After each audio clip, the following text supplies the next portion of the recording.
This is part 3 of my 2020 wrap-up. As you can tell, it's been a crazy year. If you haven't seen part 1 and part 2, you gotta go check it out.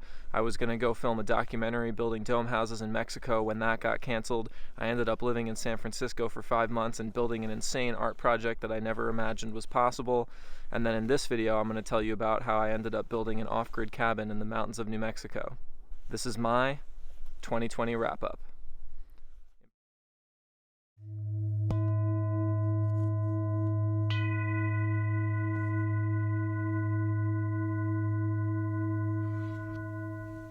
Josh called me and he said something like, hey, I'm gonna do this cabin build.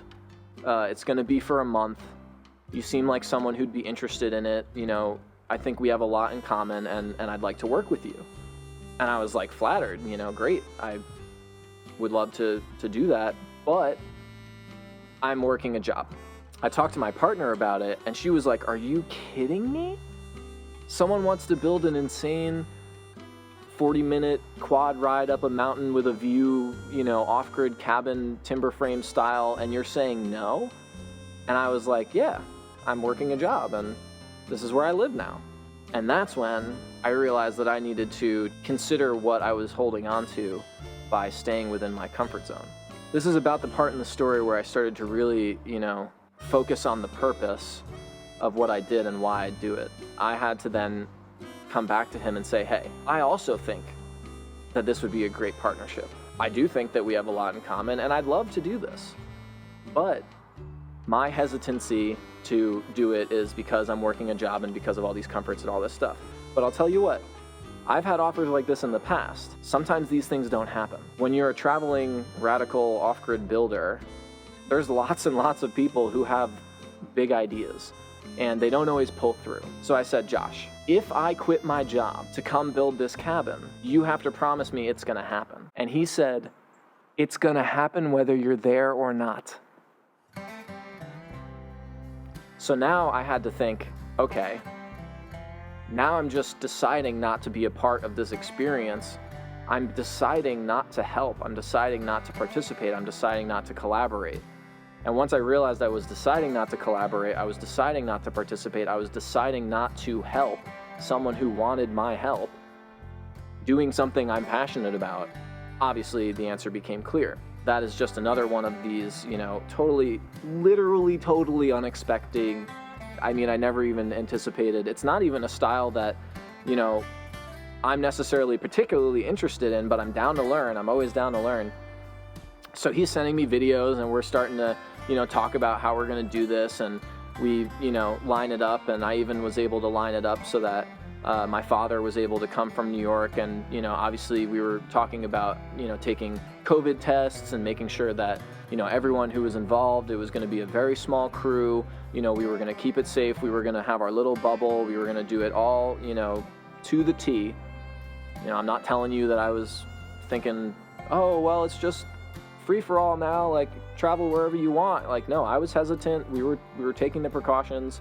And so the video that I'm going to be releasing of the timber frame cabin build, where we downed our own trees, milled the lumber. They had already milled a bunch of lumber prior, but we did get to down some trees because we needed a little bit extra.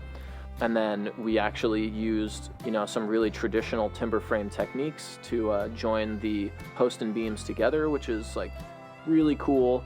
Definitely not something that, you know, if you were going to build a cabin and you needed it to be done as fast as possible and you were on a, you know, you were rushed and you're on a budget, it's like this was an artistic project. You know, this was for the sake of learning the skill and for the sake of putting, you know, love and attention into the lumber that we had milled ourselves on the property. You know, it was just a beautiful experience, and I'm so grateful that Josh and his family, you know, welcomed me into their home and made me a part of that experience. So anyways, this year for me has been insane. You know, I really never expected to be living in San Francisco, you know, working 55 hours a week while developing this amazing, you know, artistic passion project on the side, and then, you know, flip the script, and now I'm in New Mexico and I'm building a cabin with, you know, these incredible new friends and family of mine. And then after that, there's so much more. there's just so much more.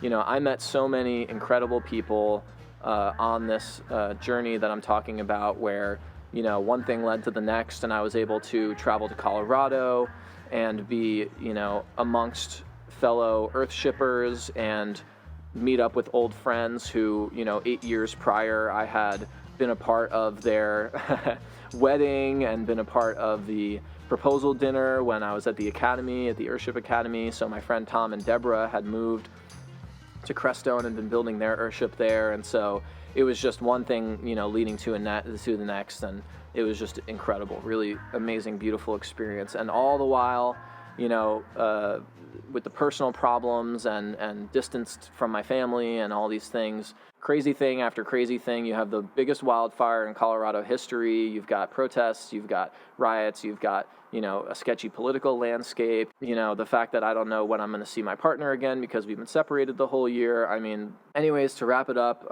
basically the travels started to die down, you know, in the fall as it looked like building season was coming to a close. At that time, I was starting to get really lucky with house tours and, you know, interviews, and, you know, things were really lining up in a way that made me confident that I was going to be able to have the impact that I wanted to have in the beginning of the year, but it was going to be in a totally different way because now I have so much more, and it was so unexpected. You know, the year 2020 for me was absolutely unexpectedly fantastic and challenging and insane. And now, finally, at the end of this year, after having made all these travels, met all these people, had these adventures, and basically learned, you know, absolute ton, I'm going to share these stories. And the channel is called The Off-Grid Guru. Josh said he loved it. He thinks I'm a guru, so it works. It envelops, you know, everything that I want this channel to stand for, from the empowerment that I wish to imbue to others, that yes, people do radical things with their lives, and so can you. The inspiration to start the process, to express these fanciful things that people often want to do with their lives, whether it be going off grid or, you know, building something that they have, you know, in their imagination, or starting that community that they always wanted, or just having a little homestead where they can, you know, rely on themselves and grow their own food. I mean, really, there's a whole plethora of things that you can do with your life, and I want to inspire and I want to empower people that they can be independent and that they can develop community or be a part of community if they want to. That was it. If you've made it this far, thank you. This is an off-the-cuff video that I made just to explain my story, and I hope that you enjoyed it. I hope that you're pumped. I hope that you're as pumped as I am, because this channel is going to be awesome. This content is already top-notch, and I cannot wait to put it together and show all of you. So if you haven't already, check out The Off-Grid Guru on YouTube and subscribe. Follow us on Instagram.